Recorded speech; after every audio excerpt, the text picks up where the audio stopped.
What's up, guys? It's Johnny from the shop. Today we're going to look at my tool belt setup for general purpose framing, rough electrical, and basically just roughing in a house. I do some construction work on the side with my father and brother-in-law over at his cabinet shop in Odessa. We are building an apartment above his cabinet shop, and I was over there a couple of days without a tool belt, and I can't tell you how much of a difference it is to actually have the tools you need at hand. And this is what I've worked out over the past few weeks, just basically trial and error, adding and subtracting stuff as I needed it or felt the need for it. And what I'm doing is it's not exactly in order, because basically we dried in this building about 10 years ago, and he's been using it as a cabinet shop, and we're just getting around to finishing it. So we're doing a lot of interior framing and shoring up walls and stuff like that so that we can get an inspection and sell the place. But this setup cost me around $150 total with everything you see here. I got the belt and suspenders from Amazon, and then the tools I either had or picked up to fit in there for the needs that I feel as they arise. So first and foremost, you get your hammer loop with a framing hammer. This is really kind of an in-between hammer. It's not full-on framing. It doesn't have waffle pattern. It's not 22 ounces. It's just a 16-ounce general purpose, good for finishing, good for knocking stuff out hammer, and it's just all around. And that's basically the motif, or the theme of this kit, is just a general purpose all around tool belt. So a hammer, you need a hammer if you're framing, just period. And in general, hammers are nice to have to knock stuff out, to pry stuff up. And if I ever need any more prying, we keep pry bars around, but I don't carry one because we're not doing, it's mostly pneumatic nail guns to do most of the heavy lifting with the hammer, with the nailing and framing together. So a good hammer and a hammer loop is really nice. You want to get one with a metal hammer loop that comes in and out really easy, so you don't have to fumble with it and it's not falling out. If you're up a ladder, it doesn't try to get it back in and it goes in halfway and knocks some poor dude in the face. So that's in the middle here. A lot of guys wear it in the back. I like it right in the middle, in between my legs. I don't know. It's just personal preference. The left-handed bag, I keep a nice set of 10-inch lineman pliers. These are from Hillmore. They're HVAC tools, which I work for an HVAC supply house, so I get discounts on stuff like this. So I got this from them. But just any good, like Klein or lineman pliers, they're indispensable. You can cut nails with them. You can pry stuff with them, pull stuff with them. Just anything you need to do, they're good just to have. And then I keep my fasteners in this pocket, along with a speed square. Speed squares are essential for framing. This one fell on the tip and broke, and I cut it square so it fits in the little pocket. It's just happened to work out like that. It was broken already, and I figured, I don't need to bring my best or nicest speed square framing. And like I said, I keep fasteners in here. Like we were. I think I was fixing the fence with this last. I had these screws in here for doing some fence repair around the property. And yeah, that's the left hand, which is mostly stuff to quickly grab, like fasteners and stuff. Then on the right, this is the tool pouch, the main tool pouch. So I've got a 25-foot tape measure on the loop right there. This is a Comalon self-lock, 25-foot with a nylon-coated blade. And it'll go out and stay, and then you press it to bring it back in. That's the style I like. A lot of old school guys will hate this. Like my dad fucking can't stand this. He told me to never hand him it again, but that's his style versus mine. He's used to clamping down on it, and for me, I like that it stays out so I don't have to worry about it. I can focus on reading it and getting an accurate measurement, and then when I want to close it, I press the button. Got that in there. Got an automatic center punch. Whenever you're laying out or drilling holes, these things are indispensable. Even in wood, if you want to get something perfect and you want the hole exactly where you need it, you just take a little bit of time and lay it out and punch the holes first. Your drill bit will follow it perfectly. You can get a perfect countersink chamfer. and they're just great. And they're nothing. They're like $5 on Amazon. I think that's where I got one of these. I got this one. Yeah, I can't say enough about them.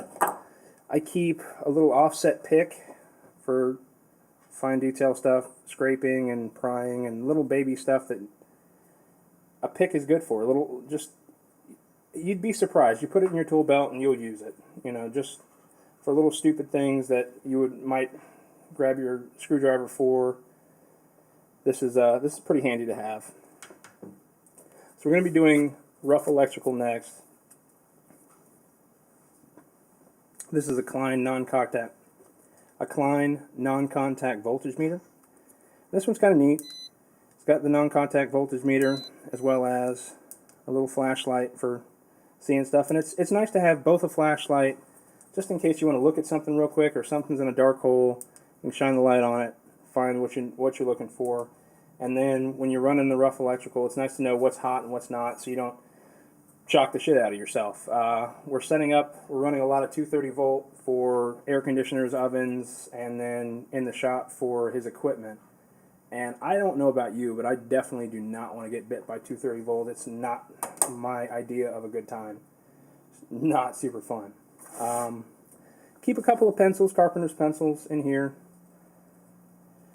I keep 2 of them just because you'll inevitably lose one or break one, and it's nice to just be able to grab another one and mark your lines and keep going. Keep an old beater chisel, just a little half-inch chisel for cutting nails or anything you need to pry up or cut through. I definitely wouldn't, put your Stanley Sweethearts or anything great in it, but just a little beater chisel that you can sharpen on the fly, and it's still relatively sharp. It's good to have. A pair of Knipex Cobras. A lot of guys say Knipex. I think it should be Knipex, but apparently it's Knipex. These things are amazing. They lock, they grip, and you don't have to strain your hand to hold it when you're turning. You can just use the design of the pliers to break the fastener loose. They're quick adjust.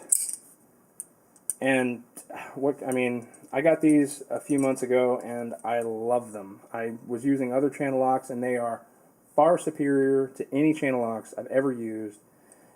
The hardened teeth are the best. If you're working with like brass fittings or anything like that, it will completely annihilate them. But if you need to get something off and you don't care about what happens to the fastener, you don't care about it looking nice and shiny, or you don't care about putting it back together, if you're just taking something apart, something that's frozen, these are it. Any kind of twisting or clamping you need to do, these will take care of it. Then just a nail set punch, just another little, in case you get a nail that's sticking up or you need to really, really drive in a nail. It's nice to have in there. Plus, it weighs nothing. I have a Milwaukee screwdriver, multi-screwdriver with the long bits, ratcheting, and this allows me just to keep any screwdriver I need in my tool belt, just because they're all right here. Phillips, flathead, square head. Just nice to have. Just nice to have any screwdriver you could think of or readily need. It's just right here. It's not the best for prying, but that's why I've got the beater chisel and or the pick or whatever for both extremes of prying. And if you really need to pry on something, you should be using a Wonder Bar anyway. So these things are nice just to loosen and tighten screws if you come across them and you're not using the screw gun. And then I have a good utility knife. This is the kind I like. Folds into the handle. It's an old Stanley. I had this thing forever.